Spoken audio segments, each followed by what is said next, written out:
Have you ever wondered why the poor are poor? Have you ever speculated on that? Or have you ever given your opinion or listened to someone else's opinion or their expert knowledge of why the poor are poor? It turns out how we handle that question has a lot to do with what our standing is before God. So let's learn about it. It says here in James chapter 2, and I'm going to start at verse, what is this?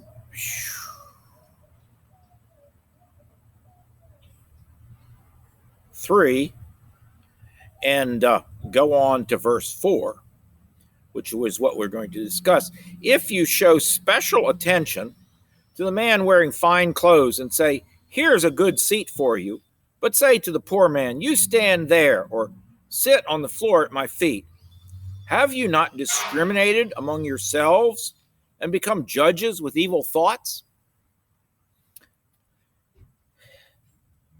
Verse 4, have you not discriminated among yourselves and become judges with evil thoughts?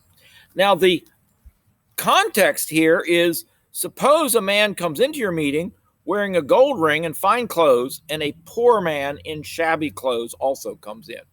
And it talks about offering the good seat to the rich man and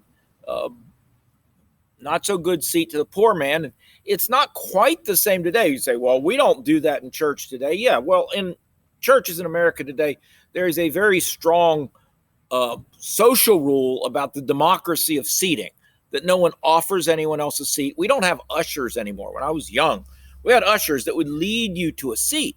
And this kind of discrimination could easily happen. But now it's pick your own seat. So we say, oh, we don't do that. But there are things we do that are just the same. For example, what happens after church?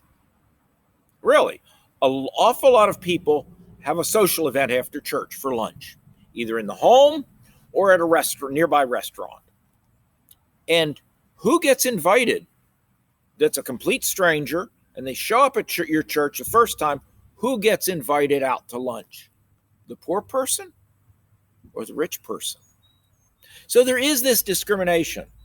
But as we see these poor people who come to our church, people talk about why they're poor. And there is a lot of explanations given. You know, it's because they don't work. They just choose to be on welfare. If they just this, if they just that, all about the choices they make. The issue, though, is in the particular case, we can talk about the general case sociologically. But in the particular case, there are 3 words that are crucially important. Absolutely, completely, crucially important. And I'll get to those 3 words in a moment. But first, I want to go off to the side. I said you may have heard expert opinions. And some of that expert opinion may have been a preacher preaching out of Proverbs. And there are some favorite passages among preachers who have made it to the point of being reasonably well off.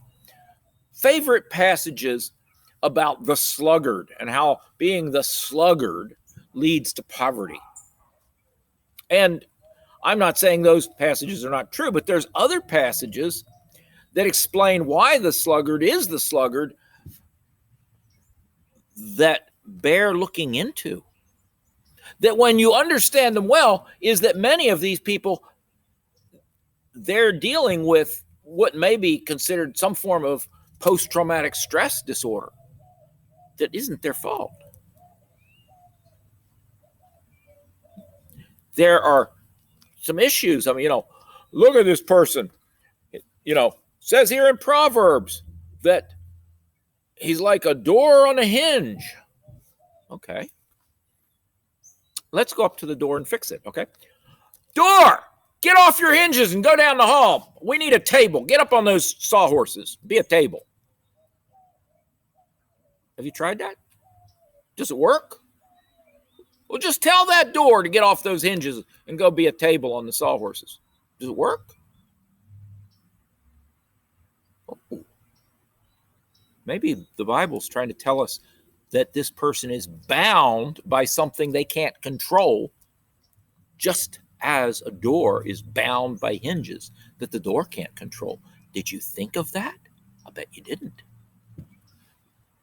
So now I'm going to tell you what are the 3 words that are the most important words when faced with the situation of an individual comes to your church and they are poor. And you have in your mind, are they the deserving poor or are they the undeserving poor?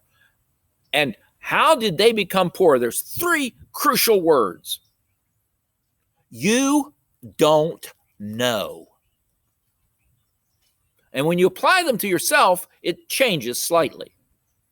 Then the 3 important words, which are the most important, are I don't know. Well, how did that person get into that poverty? I don't know.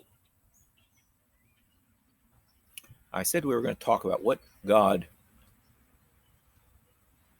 says about this and how it affects our relationship with God, how we treat this question. We've already read it.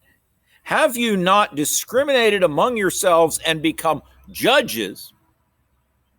So, we know about judging and all the problem with it. Well, no, we don't, because I left out 3 words. Judges with evil thoughts. So all of that explanation that we always use about why the poor person is poor, what does God say? He says that it's evil thoughts. And we thought it was wise, and God said it's evil thoughts. Think about that.